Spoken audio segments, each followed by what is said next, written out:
So we're talking about this wonderful F lick where we're kind of approximating a bass line. So what we're doing down here in the first 3 frets, just making our F chord. Then I'm making what looks like a D minor, F6, and then F7, F6. All the action of this bass line is on the C string.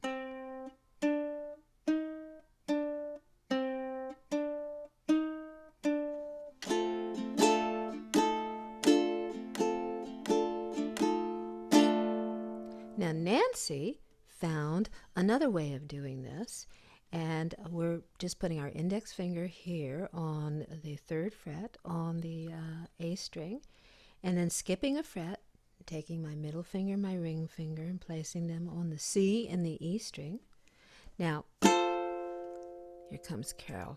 The nor'easter pushed her away. Now the thing is, we cannot play the G string because it's dissonant, so I'm just resting my thumb on the G string to mute it, and I'm just flicking down like this. Get a little closer, yeah.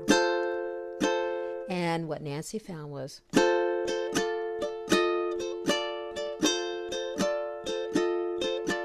the movement of this bass line is on the A string.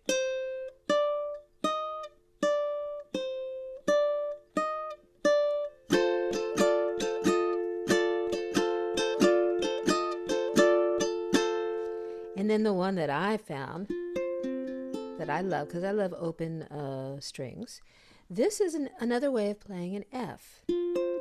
Now the middle finger is up here on the 10th fret on the G string, and index finger is on the 8th fret on the E string, and we play all 4 strings. Hear that? Isn't that cool? That's an F.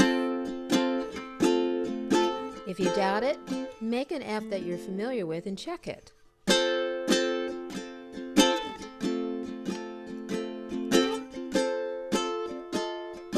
Watch this. Here's that bass line.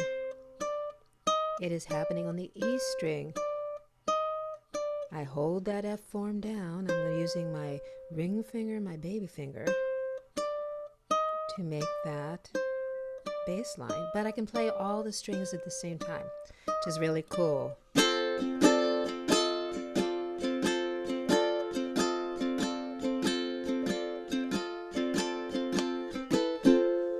Woohoo!